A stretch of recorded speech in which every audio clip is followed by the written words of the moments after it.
दोस्तों आज शुरू करते हैं chapter 5 introduction to Euclid's geometry. Euclid जो है आपके एक मैथमेटिशियन हुए हैं जिन्होंने ज्योमेट्री से रिलेटेड कुछ कॉन्सेप्ट्स, कुछ सच्ची चीज़ें जो मतलब कि अप्लाई होती हैं हमारे मैथ्स में या ज्योमेट्री में, उन चीज़ों को उन्होंने एक्सप्रेस किया है अपनी लैंग्वेज में, उनको उसने समझाने की कोशिश की है। अब वो जो दो चीज़ें हैं, देखिए उन चीज़ों को उन्होंने दो चीज़ों में भागा है। एक तो है एक्सियम। एक्सियम वो होते हैं जो आपके हर जगह अप्लाई हो जाते हैं। ये इतने आसान है कि आप जब इन्हें सुनेंगे, समझेंगे तो ऐसा लगेगा कि ये तो हमको ऑलरेडी पता है, कोई नई चीज़ नहीं है। दूसरी चीज़ें हैं पोस्टुलेट। पोस्टुलेट वो चीज़ें होती हैं जो आपके सिर्फ ज्योमेट्री में अप्लाई होते हैं, वो भी बहुत सिंपल है, उनको भी आप ऑलरेडी जानते हैं। तो सबसे पहले एक्सियम से शुरुआत करते हैं। आपके 7 एक्सियम्स हैं, इन्हें मैं बारी बारी आपको समझाऊंगा। ऑलरेडी आपको ये आते हैं, बस थोड़ा सा ध्यान देने की ज़रूरत है।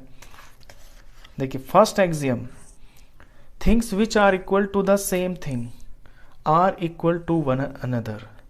कहता है जो चीज़ें किसी एक चीज़ के बराबर हैं वो आपस में बराबर होती हैं।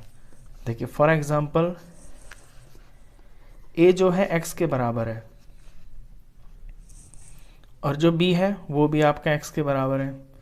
यानी things which are equal to the same thing, A और बी जो है ना आपके किसी सेम चीज के बराबर है, are equal to one another. तो ये जो चीज है ना आपका ए और बी, तो ये भी आपस में बराबर होंगे। कितना सिंपल सी बात है। मान लीजिए ए कोई बच्चा है वो 4 साल का है, बी कोई बच्चा है वो भी 4 साल का है, तो ये दोनों के दोनों 4 के बराबर हुए ना, तो ये आपस में बराबर है। ये है इसका मतलब। तो ये इतने आसान है, आपको लगेगा कि आप ऑलरेडी इन्हें जानते हैं, कोई नई चीज़ नहीं है। एक एक करके सबको देखते हैं। सेकंड है if equals are subtracted from equals the remainders are equal. कहता है कि कोई चीज़ें इक्वल है, 5 और 5 इक्वल है, अगर इनमें इक्वल ही ऐड कर दिया जाए, यानी दोनों तरफ मैं इक्वल ऐड कर देता हूँ, मैं दोनों तरफ 2 ऐड कर देता हूँ, ये लो, द होल्स आर इक्वल। तो अब जो कंप्लीट बनेगा वो भी तो इक्वल ही होगा। 5 और 5 बराबर थे, मैंने उनमें बराबर चीज़ ऐड कर दी, तो जो रिजल्ट आया वो भी तो बराबर ही आया। Third postulate, if equals are subtracted from equals the remainders are equal. ये इसका बिल्कुल उल्टा है। दो चीज़ें इक्वल है यानी आपका 5 और 5 इक्वल है, अब दोनों में से सेम चीज़ माइनस कर देते हैं, यानी सब्ट्रैक्ट। मैं दोनों में से 2 माइनस कर देता हूँ, तो अब जो रिजल्ट आया यहाँ पे 3 आया, यहाँ भी 3 आया, तो जो रिजल्ट आएगा वो भी तो बराबर आएगा। रिमाइंडर्स मतलब जो बच गया वो भी बराबर होगा। चलिए फोर्थ क्या कहता है, things which coincide with one another are equal to one another. Coincide का मतलब होता है एक दूसरे को पूरी तरह से ढक लेना। देखिए जैसे एक लाइन है आपकी, मैं इसके ऊपर एक और लाइन बना देता हूं, ये इसके ऊपर मैंने एक और लाइन बना दी, उसने इसको पूरी तरह से ढक लिया। Which coincide with one another, एक दूसरे को पूरी तरह से ढक लें, तो are equal to one another, तो वो बराबर ही होंगी। पहली लाइन ने दूसरी लाइन को ढक लिया, दूसरी ने पहली को ढक लिया, ना इधर एक्स्ट्रा निकला ना इधर एक्स्ट्रा निकला, तो ऑफ कोर्स ये बराबर ही है। Fifth postulate, fifth axiom, the whole is greater than the part. Whole का मतलब होता है सारा और पार्ट का मतलब होता है एक टुकड़ा। कहता है जो होल होता है वो टुकड़े से बड़ा होता है। अब ये तो बिल्कुल सिंपल सी बात है, तो सभी जानते हैं। देखिए जैसे कि ये होल है, ये एक लाइन है आपकी 10 सेंटीमीटर की, मैंने इसको तोड़ दिया, ये टुकड़ा कर दिया 2 सेंटीमीटर का, तो जो पार्ट है ये तो ऑफ कोर्स होल से छोटा ही होगा। मैं इस 10 सेंटीमीटर की लाइन के कितने भी टुकड़े तोड़ देता हूँ, कोई 2 का, कोई 3 का, कोई 4 का, तो इसके जितने भी टुकड़े होंगे ना, कोई एक टुकड़ा वो पूरे से तो छोटा ही होगा। यानी कि जो होल है, जो पूरा है, वो टुकड़े से हमेशा ज़्यादा होता है। कितनी सिंपल सी बात है। Sixth, things which are double of the same things are equal to one another. ये तो बिल्कुल फर्स्ट सेकंड के जैसा ही है। Things which are double of the same things, यानी कोई दो चीज़ें हैं, वो किसी चीज़ का डबल है, double of the same things.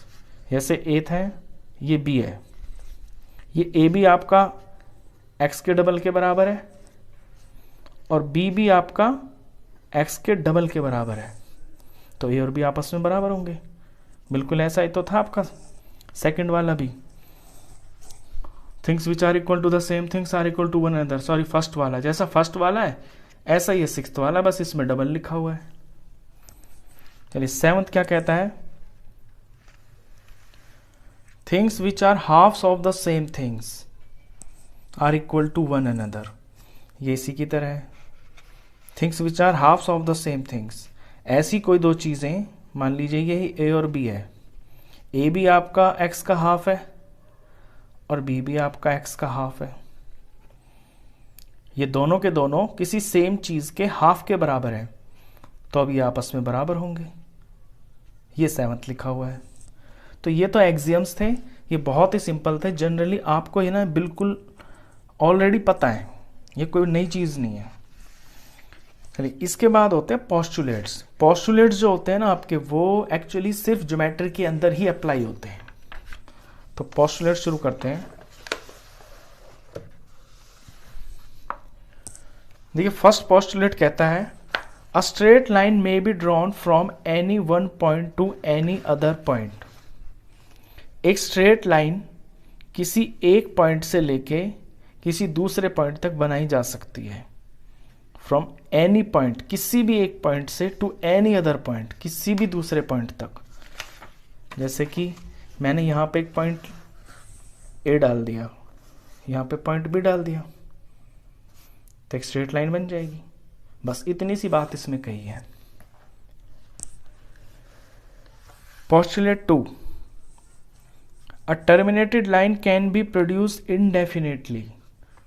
किसी लाइन को, जैसे कि कोई लाइन है या लाइन सेगमेंट भी हो, कैन बी प्रोड्यूस इनडेफिनेटली, उसे हम इनडेफिनेटली प्रोड्यूस कर सकते हैं किसी भी तरफ। जैसे आपको डायग्राम में दिख रहा है ए बी आपको एक लाइन सेगमेंट दिखाई दे रही है, इसे हम इधर भी कितना बढ़ा सकते हैं और इसे हम इधर भी कितना बढ़ा सकते हैं। Third postulate, a circle can be drawn with any centre and any radius. कोई सर्कल कितना भी रेडियस लेके और कहीं पे भी सेंटर लेके बनाया जा सकता है। जैसे यहाँ पे मैंने सेंटर ले लिया ओ, अपना प्रकार खोल लिया 2 सेंटीमीटर, यहाँ पे सुई रखी प्रकार की, बन गया सर्कल। मैं ये कहीं और भी बना सकता हूँ, ये बना लिया। अब 2 की जगह मैं 3 भी ले सकता हूँ। कितना भी खोल लूँ मैं प्रकार को, कहीं पे भी सेंटर ले लूँ, कितना भी रेडियस ले लूँ, मैं सर्कल बना सकता हूँ। यह है इस बात का मतलब। All right angles are equal to one another. ये आपका फोर्थ पोस्टुलेट है कि सारे के सारे जो राइट एंगल्स होते हैं वो आपस में एक दूसरे के बराबर होते हैं। अब राइट एंगल तो आपको पता है ना कि 90 डिग्री का होता है। राइट एंगल आपका होता है 90 डिग्री। अब 90 डिग्री का मैंने यहाँ बनाया, 90 डिग्री का मैंने यहाँ बनाया, इसकी डंडियों से फर्क नहीं पड़ता। ये जो आर्म्स होती है ना, इनसे आपका फर्क नहीं पड़ता कि कितनी ये छोटी हैं और कितनी बड़ी हैं। डिग्री से मतलब है तो सिर्फ डिग्री देखी जाती है। तो सारे के सारे जो राइट एंगल्स हैं वो आपस में बराबर होते हैं। यानी इसको उठा के अगर मैं इसके ऊपर टेकता हूं ना, तो ये जो एंगल है ना, ये आपका सेम आएगा। आर्म से मतलब नहीं है। पोस्टुलेट 5, पोस्टुलेट 5 काफी इंपॉर्टेंट है। और जो चीजें हैं ऊपर वाली, ये तो इतनी सिंपल है कि आपको ऑलरेडी पता है। फिफ्थ पोस्टुलेट का जो ना यूज भी है इसके अंदर, चैप्टर के अंदर आपके उसमें क्वेश्चंस भी है इससे रिलेटेड, तो इसे जरा ध्यान से देखें। कहता है if a straight line falling on 2 straight lines, कि अगर कोई सीधी लाइन किन्हीं 2 स्ट्रेट लाइंस के ऊपर पड़ती है आके, फॉलिंग मतलब उनके ऊपर गिरती है। Makes the interior angles of the same side of it taken together less than 2 right angles. ये ऐसे कह रहा है कि कोई 2 स्ट्रेट लाइंस हैं ऐसे, और इनके ऊपर एक स्ट्रेट लाइन आके गिरती है इस तरह से, और फिर कहता है the interior angles on the same side of it taken together less than 2 right angles, then the 2 straight lines if produced indefinitely meet on the side on which the sum of angles is less than 2 right angles। ये कहता है कि अगर किन्हीं 2 लाइनों के ऊपर एक लाइन ऊपर से आके गिरती है और उसके जो इंटीरियर एंगल्स है ना, उनका सम आपके 2 राइट एंगल से कम होता है। राइट एंगल क्या होता है 90 का, और 2 राइट एंगल कितने के हो गए 180 का। यानी अगर अंदर वाले एंगलों का सम 180 से कम हो जाए, मैंने मान लिया कि ये वाला एंगल ए है और ये बी है, और जब मैंने ए और बी को जोड़ा ना तो मेरा 180 से कम आया, तो इस तरफ जब इन 2 लाइनों को मैं आगे प्रोड्यूस करूंगा ऐसे ऐसे, तो ये कहीं पे जाके आपस में जरूर मिल जाएंगी। इस तरफ वाली नहीं मिलेंगी, उस तरफ वाली मिलेंगी जहां इंटीरियर एंगल्स आपके 180 से कम बैठ रहे हैं। तो ये 5th पोस्टुलेट है। इसका आगे यूज काफी सम्स में है। तो ये आपके 5 पोस्टुलेट थे, एक्सियम्स आपने पहले किए। अब इनसे रिलेटेड क्वेश्चंस करते हैं। क्वेश्चंस बहुत आसान है। एक्सरसाइज 5.1,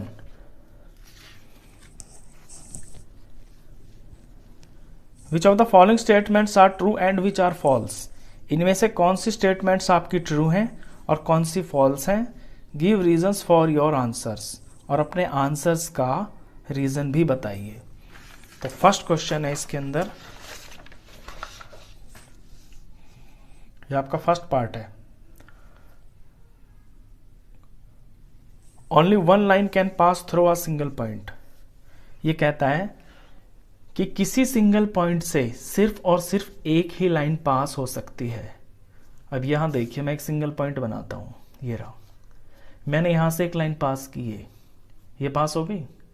मैंने एक और लाइन बना दी, ये पास हो गई, और बना दी ये। ऐसी कितनी ही लाइन मैं इस सिंगल पॉइंट से पास कर सकता हूं।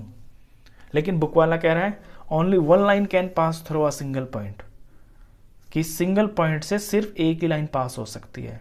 तो ये पॉइंट आपका गलत है, यानी कि आंसर है फॉल्स। और क्यों है? Indefinitely many lines can pass through a point in different directions. एक पॉइंट से तो आपकी असंख्य, यानी कि जिन्हें आप गिन नहीं सकते, बहुत सारी लाइनें पास हो सकती हैं। देख लीजिए एग्जांपल, कहीं से कितना ही लाइनें बना लीजिए आप ऐसे। तो ये फॉल्स है।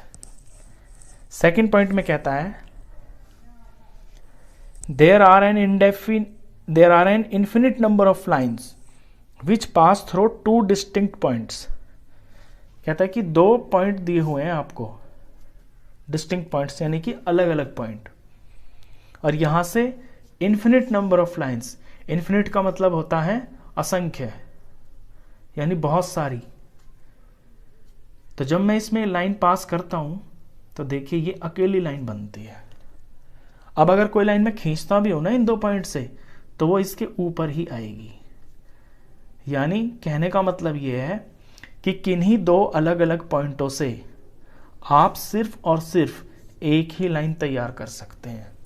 एक ही लाइन बनेगी आपकी, और ये कह रहा है कि बहुत सारी बनेंगी, तो ये तो गलत कह रहा है। तो आंसर फॉल्स। क्यों? Through 2 distinct points only 1 line can pass, क्योंकि 2 अलग अलग पॉइंट से सिर्फ एक ही लाइन पास हो सकती है। अगर कोई और लाइन कोशिश भी करेंगे ना हम, तो वो इसके ऊपर ही आएगी। चलिए थर्ड पॉइंट,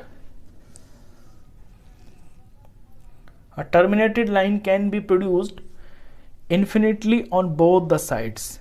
अभी किया था ना आपने, ये पोस्टुलेट किया था, पोस्टुलेट 2, वही है ये, कि एक लाइन को बढ़ाया जा सकता है इन्फिनिटली, कहीं तक भी। ये इन्फिनिटली नहीं होगा, इंडेफिनिटली होना चाहिए। सॉरी मैंने गलत लिखा हो शायद। ये क्वेश्चन है टर्मिनेटेड लाइन कैन इंडेफिनेटली, ये इंडेफिनेटली है। A terminated line can be produced indefinitely.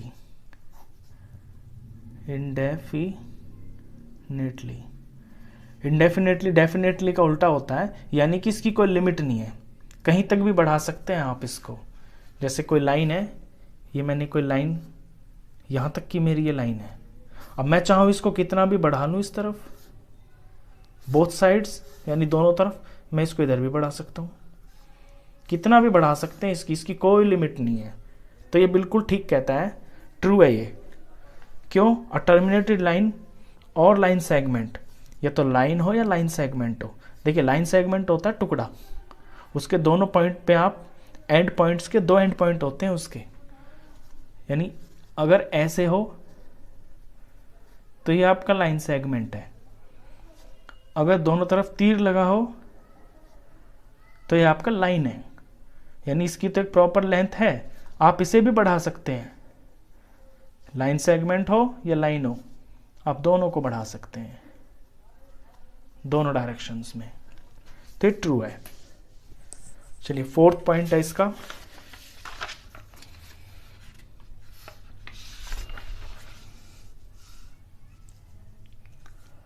Fourth point में कहता है if 2 circles are equal then their radii are equal. ये तो कितनी सिंपल सी बात है, कोई बच्चा भी बता देगा इसको। 2 सर्कल्स आर इक्वल, अगर 2 सर्कल्स इक्वल हैं then their radii are equal, तो उनके रेडियस जो होंगे, रेडियस का प्लूरल होता है रेडियाई, रेडियस का प्लूरल रेडियाई बोलते हैं, तो उनके रेडियाई हैं जो, वो भी इक्वल ही होंगे। देखिए मैं एक सर्कल बनाता हूं यहां पे, और इसी का सेम टू सेम अपने प्रकार को बिना हिलाए मैं एक और सर्कल बनाता हूं, तो बिल्कुल सेम साइज के होंगे। अब सेम ये कब होंगे?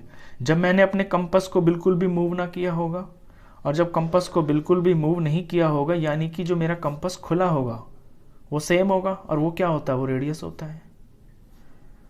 तो जो सेम सर्कल होते हैं उनका रेडियस सेम होता है। अगर रेडियस सेम नहीं होगा तो सर्कल छोटा बड़ा बन जाएगा, तो रेडियस सेम ही होगा। तो ये ट्रू है। क्यों? 2 circles of equal radii will have the same radius from the relation. 2 जो सेम सर्कल होते हैं उनका रेडियस भी सेम ही होता है। रिलेशन क्या? Area is equal to pi r square. अब सेम सर्कल क्या होंगे? सेम सर्कल वही तो होंगे जिनका एरिया सेम होगा, और एरिया का फॉर्मूला होता है पाई आर स्क्वायर। तो जब आर इसका, अगर आर पाई आर स्क्वायर होगा एरिया, तो इसका भी तो यही आर होगा ना जितना आर इसका है। अगर इसका आर कम या ज्यादा हो जाएगा तो एरिया में फर्क पड़ जाएगा ना। तो सेम सर्कल्स का रेडियस सेम होता है, तो ये ट्रू है। चलिए नेक्स्ट 5th पॉइंट है in figure A B is equal to P Q. आपको कुछ लाइन दे रखी है, यहाँ पे 3 लाइनें दी हुई हैं, इसमें जो ए बी है वो पी क्यू के बराबर है, and P Q is equal to X Y, और ये जो पी क्यू है ये एक्स वाई के बराबर है। Then A B is equal to X Y, तो ये जो ए बी है आपकी फर्स्ट लाइन, ये आपके एक्स वाई यानी कि 3rd लाइन के बराबर होगी। अब ये तो आपने पहला ही एग्जाम किया था कि कोई 2 चीज़ें अगर सेम चीज़ के बराबर है तो वो 2 चीज़ें भी आपस में बराबर होती हैं, वही लग रहा है यहाँ पे। True from the axiom that if 2 things are separately equal to a 3rd thing then they are equal to each other. यानी कि अगर कोई 2 चीज़ें किसी एक चीज़ के बराबर है तो वो दोनों भी आपस में बराबर ही होंगी। एग्जाम्पल से मैं बताऊं आपको, देखिए ए बी और पी क्यू बराबर है, मैंने मान लिया ए बी 5 सेंटीमीटर है तो पी क्यू भी 5 सेंटीमीटर होगी। अच्छा, पी क्यू 5 सेंटीमीटर है और पी क्यू एक्स वाई के बराबर है, तो एक्स वाई भी 5 सेंटीमीटर होगी। तो इससे क्या हुआ, ये सारी ही 5 सेंटीमीटर की होगी। तो जो मेरी पहली लाइन है वो थर्ड के बराबर हो गई ना। तो इतनी सिंपल सी बात है ये आपका पहला ही एग्जाम था। तो ये भी ट्रू है, क्योंकि कोई दो चीज़ें अगर किसी एक चीज़ के बराबर है तो वो दोनों चीज़ें भी आपस में बराबर होती हैं। ये है इसका एग्जाम। चलिए, ये क्वेश्चन 1 था आपका। क्वेश्चन 2 देखते हैं।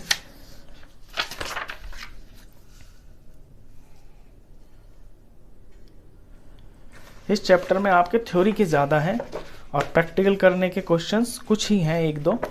तो थ्योरी इसके अंदर ज़्यादा है। ये समझने के तौर पे जो चैप्टर है इसलिए ज़्यादा इंपॉर्टेंट है। बेसिक कॉन्सेप्ट इसमें जो है ज्योमेट्री के वो आपके क्लियर होते हैं। क्वेश्चन 2 है, give a definition for each of the following terms. ये जो टर्म्स यहाँ पे लिखी हुई हैं इनकी आपको डेफिनेशन देनी है। Are there other terms that need to be defined first. क्या जब आप इनको डिफाइन करेंगे तो उनमें कोई और भी ऐसे पॉइंट होंगे या ऐसी टर्म्स होंगी जिनकी डेफिनेशन ज़रूरी होगी।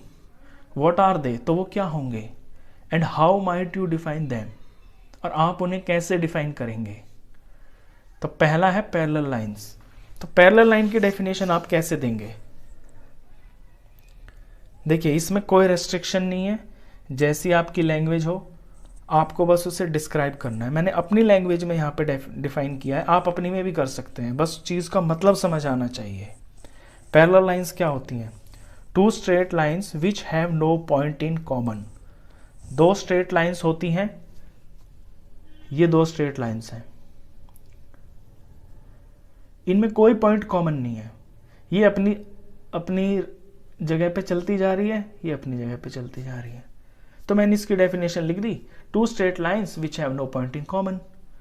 आप अपनी तरह भी लिख सकते हैं, ऐसा भी लिख सकते हैं आप, 2 lines which have same perpendicular distance through out. यानी ऐसी 2 लाइनें जिनके बीच में शुरू से लेके एंड तक सेम डिस्टेंस हो। तो कैसे भी आप डिफाइन कर सकते हैं। अच्छा, इसमें यह भी पूछा था कि are there other terms that need to be defined first. Parallel line को डिफाइन करने से पहले क्या कोई और भी टर्म्स है जो डिफाइन करी जा सकती हैं। बिल्कुल करी जा सकती हैं, ऐसी तो बहुत सारी चीजें हैं। तो पैरेलल लाइन से पहले आप क्या क्या डिफाइन कर सकते हैं। आप एक लाइन को डिफाइन कर सकते हैं कि भैया लाइन क्या होती है, एक पॉइंट क्या होता है, क्योंकि लाइन किससे बनती है, लाइन भी तो पॉइंट से शुरू होती है ना किसी से। तो ये इस तरह की ये टर्म्स है, ये बहुत सिंपल है, इन्हें डिफाइन करना आपको आएगा नहीं एग्जाम में। आएगा तो सिंपल यही आएगा कि पैरेलल लाइन क्या होती है, और अगर आ भी जाता है तो आप अपनी लैंग्वेज में डिफाइन कर सकते हैं।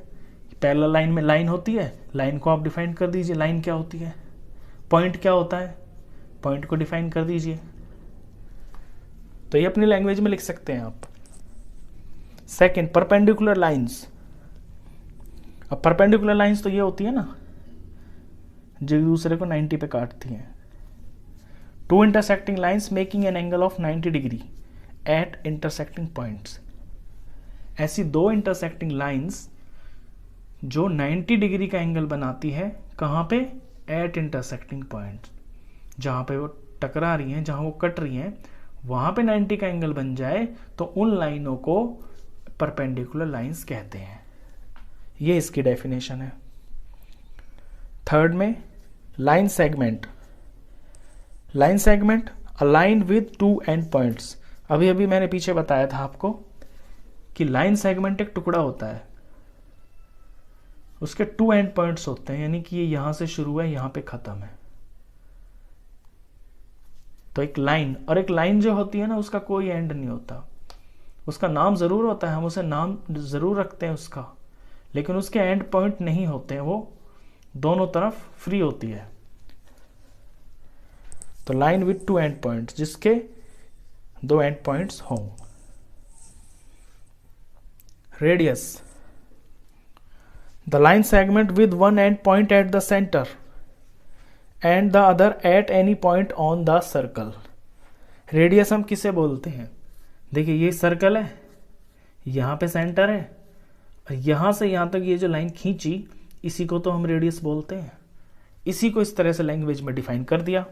कि एक लाइन सेगमेंट यानी कि एक लाइन का टुकड़ा with one and point at the centre, जिसका एक एंड पॉइंट तो सेंटर पे होता है and the other at any point on the circle, और दूसरा जो पॉइंट है उसका सर्कल पे कहीं भी हो सकता है, यहां भी हो सकता है, यहां भी, यहां भी, यहां भी, यानी सेंटर से शुरू हो और सर्कल पे कहीं भी टकरा जाए तो वहां से वहां तक की जो लंबाई होती है ना, वो आपका रेडियस होती है।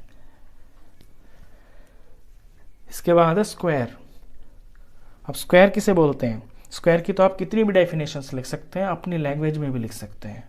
मैंने लिखा है अ quadrilateral with all sides equal and all angles right angles. एक ऐसा क्वाड्रिलेटरल, क्वाड्रिलेटरल किसे बोलते हैं? जिसकी 4 साइडें होती हैं और वो बंद होना चाहिए। तो ऐसी 4 साइडों वाली बंद फिगर जिसकी सारी साइडें बराबर हो, all sides equal and all angles right angle, और सारे के सारे एंगल्स 90 डिग्री हो यानी कि राइट एंगल हो, तो हम उसे स्क्वायर बोलते हैं। तो ये इनकी डेफिनेशंस थी। चलिए इसके बाद है क्वेश्चन नंबर 3। क्वेश्चन 3 देखते हैं। क्वेश्चन 3 कहता है कंसिडर 2 पोस्टुलेट्स गिवन बिलो। मान लीजिए नीचे जो 2 लिखे हुए हैं ना 1 और 2 पे, ये आपके पोस्टुलेट्स हैं। पहले पे लिखा है given any 2 distinct points A and B, कि कोई 2 पॉइंट दे रखे हैं ए और B. There exists a third point C which is in between A and B, और उनके बीच में कहीं ना कहीं कोई थर्ड पॉइंट जरूर होगा सी नाम का। एक तो ये बोल रहा है। दूसरा कह रहा है there exist at least 3 points that are not on the same line, कि कम से कम ऐसे 3 पॉइंट जरूर होंगे जो एक लाइन पे ना आ रहे हो। फिर नीचे कुछ कहता है do these postulates contain any undefined terms. क्या इन पोस्टुलेट के अंदर कोई अनडिफाइंड टर्म है? Are these postulates consistent. क्या ये जो पोस्टुलेट्स हैं ये कंसिस्टेंट है? कंसिस्टेंट का मतलब होता है कि इनका कोई अर्थ है, कोई मीनिंग है, कोई लॉजिक है, या बस वैसे ही फालतू में ही कुछ भी लिख दिया है। Do they follow from Euclid's postulates. क्या ये यूक्लिड पोस्टुलेट से हैं? एक्सप्लेन। तो एक्सप्लेन कीजिए इसको। ये क्वेश्चन है आपका। इसमें क्या क्या समझाया हुआ है देखिए। 2 पोस्टुलेट जो थे तो मैंने आपको इनकी इंग्लिश हिंदी बता दी कि इनका मतलब क्या था। अब इन्हें मैं थोड़ा यहाँ पे आपको फिगर से बताता हूँ। पहले मैं कह रहा था given any 2 distinct points A and B, कि आपको कोई 2 पॉइंट दे रखे हैं ए और B. There exist a point third point C which is in between A and B, और उनके बीच में कहीं पे कोई सी पॉइंट होगा जो इनके बीच में आएगा। तो ऐसा हो सकता है? बिल्कुल हो सकता है। अच्छा, सेकंड कह रहा है there exist at least 3 points that are not on the same line, कि कोई लाइन है उसके ऊपर कम से कम 3 पॉइंट्स होंगे जो एक लाइन पे ना आए। Are not on the same line. देखिए लाइन बनने के लिए आपको कम से कम 2 पॉइंट की जरूरत पड़ती है। 2 पॉइंट ही काफी होते हैं आपकी लाइन बनने के लिए। अच्छा, ये कहता है 3 points that are not on the same line. तो अगर तीसरा पॉइंट हम यहां लगा देते हैं ना, तो हम ये दिखा सकते हैं कि ये जो पॉइंट है ना सी, ये ए बी के ऊपर नहीं आ रहा। 3 से ज्यादा की जरूरत नहीं है। एटलीस्ट मतलब 3 पॉइंट तो होते ही हैं जिन्हें हम ऐसे दिखा दें कि ये लाइन के ऊपर नहीं है। At least 3 points that are not on the same line. तो ये लाइन के ऊपर नहीं है। तो इसका जो आंसर होगा वो ये है कि yes these postulates contain many undefined terms. पहले आपसे क्वेश्चन पूछा था ना इसमें, do these postulates contain any undefined terms. क्या इन पोस्टुलेट्स में कोई अनडिफाइंड टर्म्स हैं? तो हैं, बहुत सारी हैं। सेकंड क्वेश्चन पूछा है आर दीज पोस्टुलेट्स कंसिस्टेंट। क्या ये जो पोस्टुलेट्स हैं आपके ये कंसिस्टेंट हैं, इनका कोई मीनिंग है? Yes they are consistent because they refer to two different situations. इनका बिल्कुल लॉजिक है, दोनों की दोनों बातें बिल्कुल सही हैं, ये कंसिस्टेंट हैं because they refer to two different situations, क्योंकि इनके अंदर दो डिफरेंट सिचुएशन दे रखी हैं। एक तो ये कि कोई तीसरा पॉइंट आपके ए और बी के बीच में हो सकता है, बिल्कुल ठीक बात है। एक ये भी दे रखा है कि कम से कम 3 पॉइंट ऐसे होते हैं जो एक लाइन के ऊपर ना आए, तो है ऐसा, एक लाइन के ऊपर 2 पॉइंट तो होते हैं, तीसरा अगर हम कहीं और लगा दे तो दिखा सकते हैं कि कम से कम 3 हैं ऐसे जो एक लाइन के ऊपर नहीं आते। अब इसको मैं थोड़ा सा और एक्सप्लेन करूँ, ये कम समझ में आता है बच्चों को।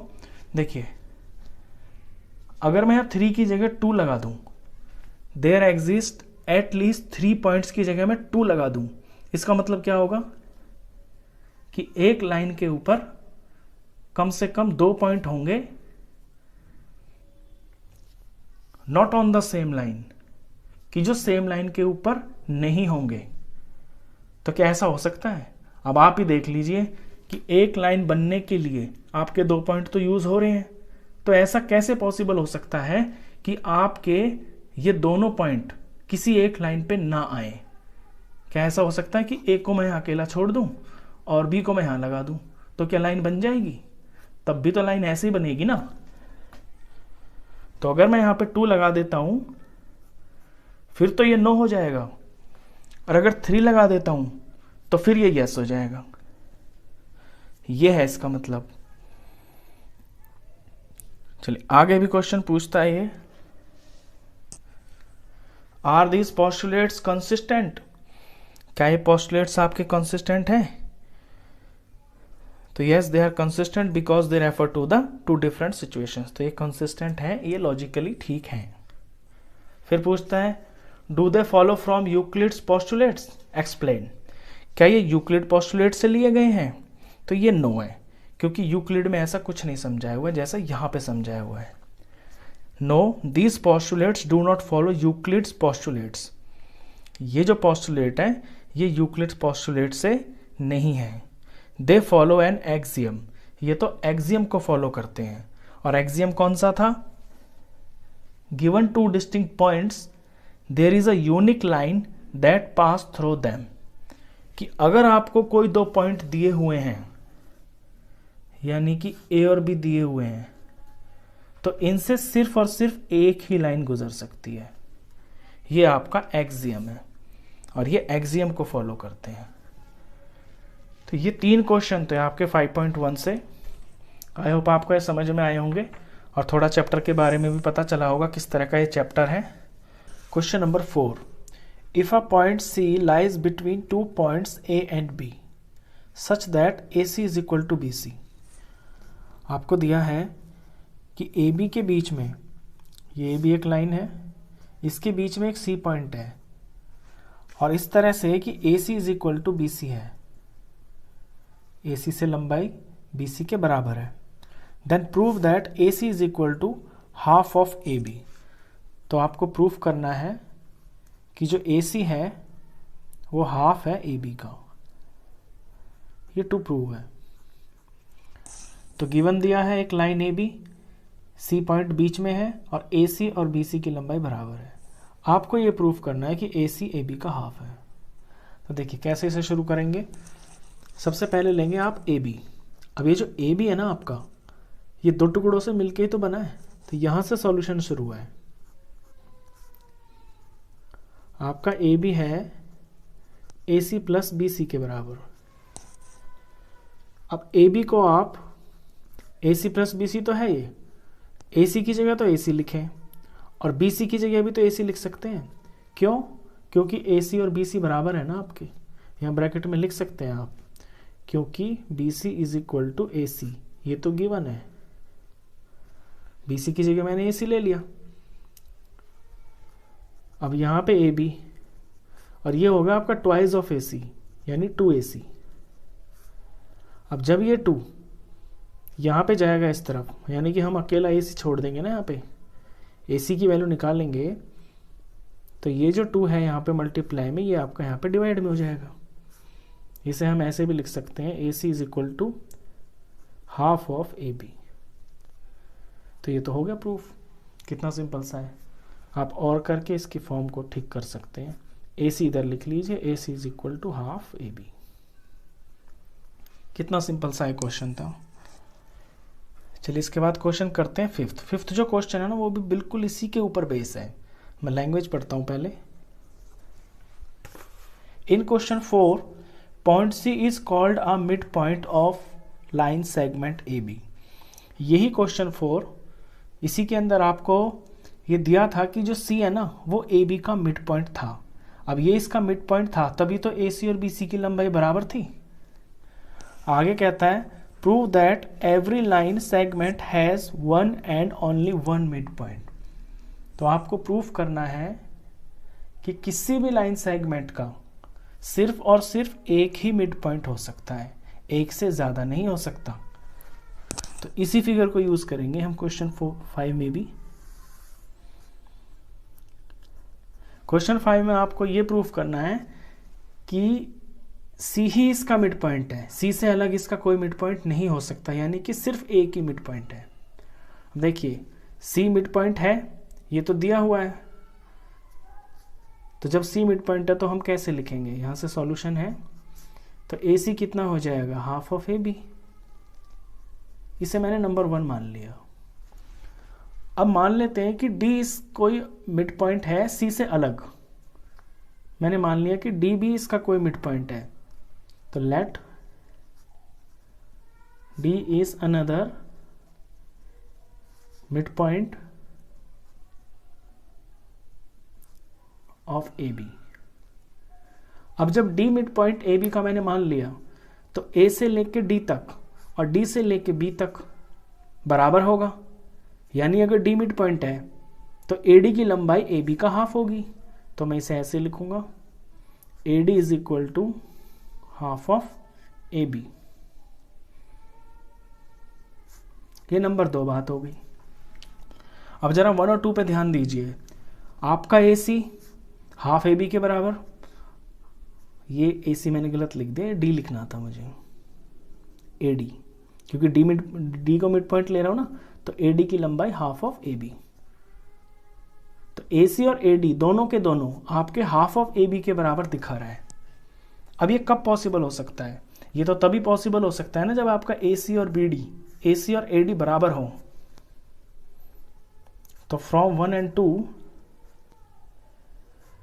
हमें ये रिजल्ट मिला कि ए सी और ए डी आपस में बराबर हो गए। इट मीन्स, इसका मतलब क्या हुआ कि ये दोनों के दोनों जो सी और डी है ये एक ही पॉइंट है। It means C and D coincide. Coincide का मतलब होता है कि जो डी है ना वो सी के ऊपर ही हो सकता है, यानी यही हो सकता है। अगर हम डी को मिड पॉइंट मानते भी हैं ना तो वो डी सी के ऊपर ही लाई करेगा। कोइंसाइड का मतलब ये है, ए सी और ए डी अगर बराबर हैं तो सी और डी एक ही पॉइंट होगा और वो एक दूसरे के ऊपर लाई करेंगे। तो इससे प्रूफ हो गया कि एक ही मिड पॉइंट होता है। तो देयरफॉर, और लैंग्वेज में लिख देंगे जैसा बुक में कहा है, therefore every line segment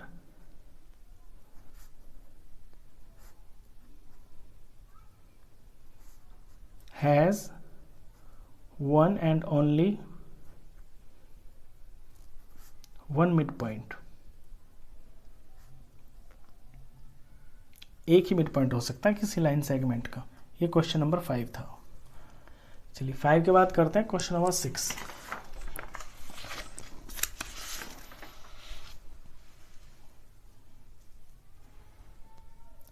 question 6 की लैंग्वेज है, इन फिगर 5.10 देखिए ये फिगर दी हुई है आपको बुक में, ये जो मैंने बनाई है। A C is equal to B D, यहाँ पे ये गिवन है, A C is equal to B D ये गिवन है। Then prove that A B is equal to C D. तो आपको प्रूफ करना है कि ए बी सी डी के बराबर है। ये फिगर दी हुई है, ए से सी और ए सी और फिर आपका ये बी डी, ये आपस में बराबर है।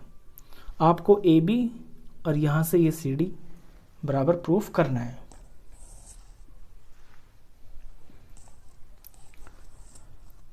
तो सॉल्यूशन शुरू करते हैं, डायरेक्ट प्रूफ यहाँ से जो आपका गिवन है इसी से लेते हैं। A C is equal to B D आपको दिया हुआ है। अब ए से सी तक आपके दो पार्ट बन रहे हैं, एक तो ए बी और प्लस बी सी, यानी ए बी में बी सी प्लस करने से आपका ए सी बन रहा है।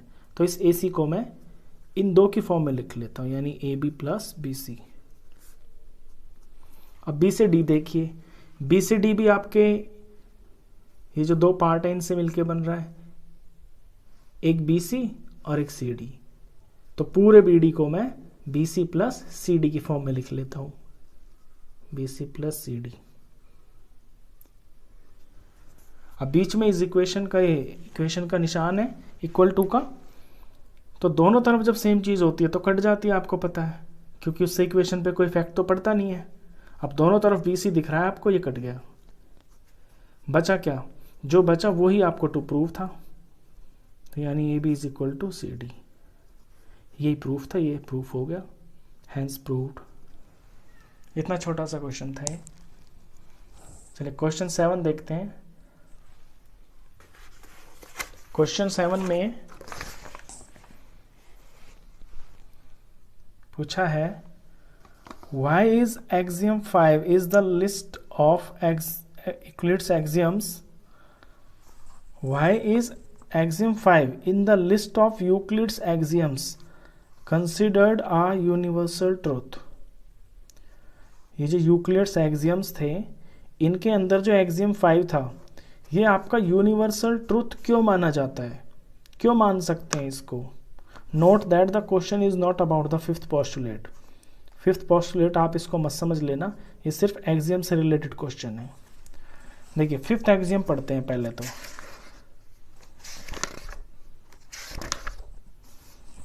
ये रहा फिफ्थ एक्सियम है, the whole is greater than the part.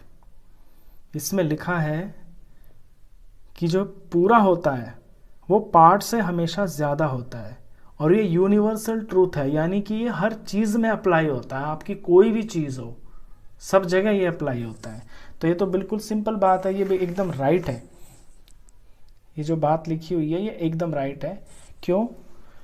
Whole is always greater than its part. इसे एक्सप्लेन करता हूं मैं, वैसे आपको समझ भी आ गया होगा। देखिए अगर कोई ये सारी चीज है, मान लीजिए एक लाइन सेगमेंट है, ये ए से बी तक, ये आपका 10 सेंटीमीटर की लाइन है। कोई टुकड़ा है, कोई छड़ी है, कुछ भी है, ये इसके मैंने टुकड़े कर दिए, मैंने 1 2 3 ये टुकड़े कर दिए। यहाँ से यहाँ तक का टुकड़ा ये आपका 3 सेंटीमीटर का, यहाँ से यहाँ तक ये आपका 4 सेंटीमीटर का, फिर ये 3 सेंटीमीटर का। इसके मैंने 3 टुकड़े कर दिए। अब तीनों टुकड़े जो है ना इसके, ये पार्ट ही तो है, टुकड़ों को पार्ट बोलते हैं। तो तीनों के तीनों 10 से तो कम है, ये वाला टुकड़ा भी 10 से कम है, 4 सेंटीमीटर भी 10 से कम है, 3 सेंटीमीटर भी 10 से कम है।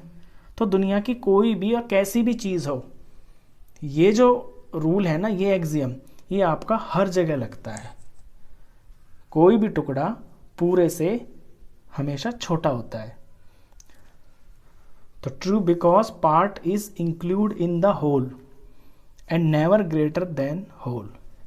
ये बिल्कुल ठीक है, क्योंकि जो पार्ट होता है ना, टुकड़ा, वो इसके अंदर इंक्लूड होता है, इससे मिलके पूरा बनता है। और ये कभी भी जो है ना पूरे से ज्यादा नहीं हो सकता। यानी कि ये 3 टुकड़े हैं, 3 टुकड़े मिलके जब 10 सेंटीमीटर बन रहे हैं, तो अकेला जो टुकड़ा है वो 10 सेंटीमीटर से बड़ा कैसे हो सकता है? तो जो टोटल है, जो होल है, होल को बोलते हैं पूरा, वही हमेशा टुकड़े से बड़ा होता है। तो इतना सा सिंपल सा था ये क्वेश्चन 7। शुरू करते हैं एक्सरसाइज 5.2। क्वेश्चन नंबर 1 है, how would you rewrite Euclid's fifth postulate so that it would be easier to understand. आप यूक्लिड के फिफ्थ पोस्टुलेट को कैसे आसानी से लिख सकते हैं ताकि इसको और अच्छे से समझा जा सके। देखिए फिफ्थ पोस्टुलेट में ये बताया गया था, बुक से पढ़ते हैं पहले फिफ्थ पोस्टुलेट को, फिर आप समझेंगे ज़्यादा बेहतर। If a straight line following on two straight lines makes the interior angles on the same side of it taken together less than two right angles, then the two straight lines, if produced indefinitely, meet on that side on which the sum of angles is less than two right angles. ये मैं आपको इसकी first video में भी समझा चुका हूँ इस फिफ्थ पोस्टुलेट को। इसमें यह कहता है कि अगर कोई दो सीधी लाइनें हैं और उनके ऊपर एक सीधी लाइन पड़ रही है ऊपर से, तो जो इंटीरियर एंगल्स बन रहे हैं ना, जिस तरफ के इंटीरियर एंगल्स का सम टू राइट एंगल्स यानी कि 180 डिग्री से कम होता है, वो आगे बढ़ाने पर वो लाइनें आपस में कहीं ना कहीं जाके टकरा जाएंगी। ये है फिफ्थ पोस्टुलेट। इसी को इजी लैंग्वेज में कैसे लिख सकते हैं? When two lines are cut by a third line, जैसे कि ये आपकी टू लाइन्स हैं, cut by a third line, इसको थर्ड लाइन ने कट किया, such that the sum of interior angles is less than 180, इस तरह से कट किया कि इंटीरियर एंगल्स का जो सम है ना, ये दोनों मेरे इंटीरियर एंगल्स है, ये ए और बी मान लिया मैंने, तो ए और बी का जो सम है वो 180 से कम है, यानी ए प्लस बी मिलके आपका 180 से कम है ऑन वन साइड, यानी इस तरफ। Then first two lines intersect on the same side, तो जो मेरी जो पहली लाइन है ना, जो यहाँ कट कर रही थी, मैंने माने कि ये वाली लाइन है, ये आपस में उसी तरफ जाके कट जाएंगी, यानी सेम साइड। जिस तरफ मेरे ये एंगल्स प्लस होके 180 से कम आए, ये वाली जो दोनों लाइनें ये आपस में इसी तरफ जाके कहीं पे कट जाएंगी। ये है फिफ्थ पोस्टुलेट। इसको इस तरह से आसान लैंग्वेज में लिख सकते हैं आप। चलिए ये तो हो गया। क्वेश्चन नंबर 2 है, वो भी आपका इसी पोस्टुलेट के ऊपर बेस्ड है। ये काफ़ी इंपॉर्टेंट है पोस्टुलेट, इसी से रिलेटेड क्वेश्चन ज़्यादा आते हैं आपके। चलिए क्वेश्चन 2 में कहता है, does Euclid's fifth postulate imply the existence of parallel lines, कि यूक्लिड का जो फिफ्थ पोस्टुलेट है वो पैरेलल लाइन होने का आपको इम्प्लाई करता है क्या? वो उससे पता चलता है कि कहीं पे पैरेलल लाइंस भी होती हैं। तो देखिए फिफ्थ पोस्टुलेट क्या है, अभी बताया ना मैंने आपको कि कोई दो लाइनें और उनको कोई तीसरी लाइन काट रही हो, और जिस तरफ एंगल्स 180 से कम बन रहे हो इंटीरियर एंगल्स, वो आगे जाके कहीं पे मिल जाती हैं। ये है फिफ्थ पोस्टुलेट। अब इसी फिफ्थ पोस्टुलेट से हम ये प्रूफ करेंगे कि पैरेलल लाइंस एक्चुअल में एग्जिस्ट करती हैं। वो कैसे करेंगे? देखिए अकॉर्डिंग टू फिफ्थ पोस्टुलेट, यहां से सॉल्यूशन है। अकॉर्डिंग टू फिफ्थ पोस्टुलेट, मैं एक फिगर बनाता हूं आपको समझाने के लिए। ये मैंने फिगर बनाई,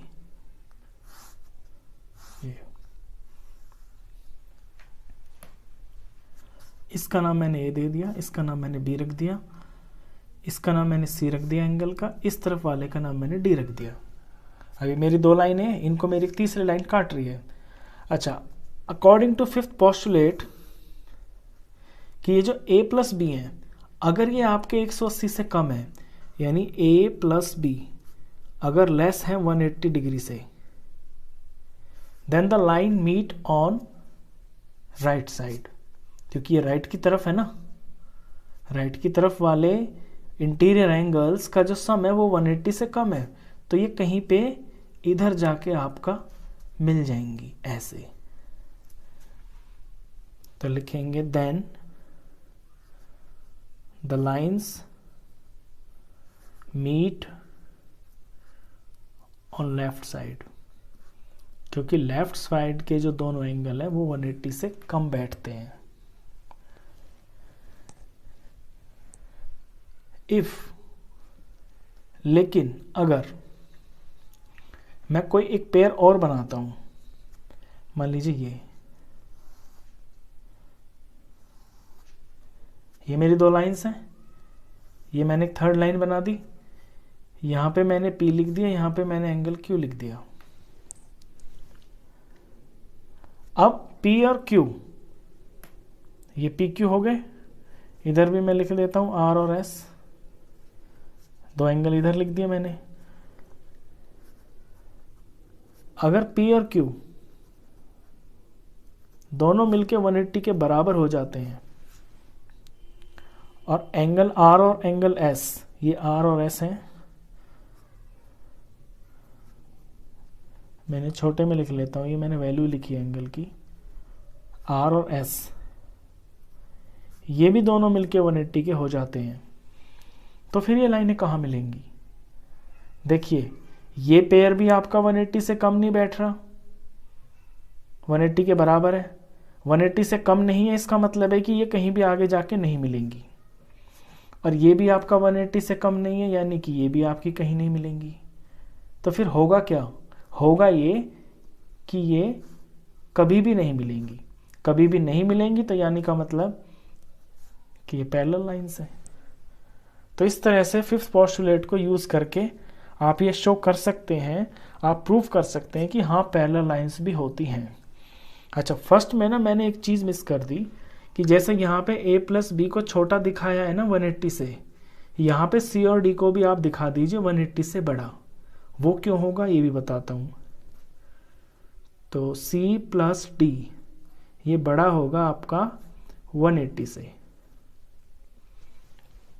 तो दो चीज़ें लिखनी है आपको कि A प्लस बी को छोटा दिखाइए 180 से, फिर ये भी दिखाइए कि जो C प्लस डी है ना, यानी दूसरी साइड वाले एंगल्स, वो आपके बड़े हैं 180 से, और वो बड़े होंगे भी, क्योंकि चारों एंगल मिलके 360 होते हैं ना, लीनियर पेयर तो बन ही रहा है ये, तो ये तो बड़े होंगे।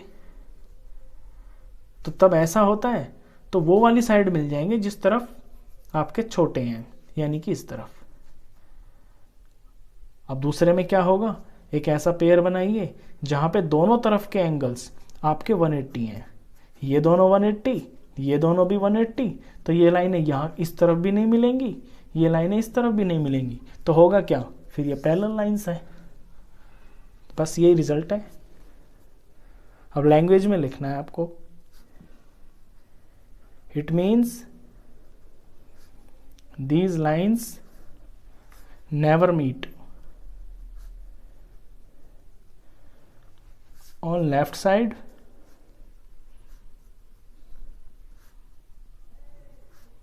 nor meet on right side.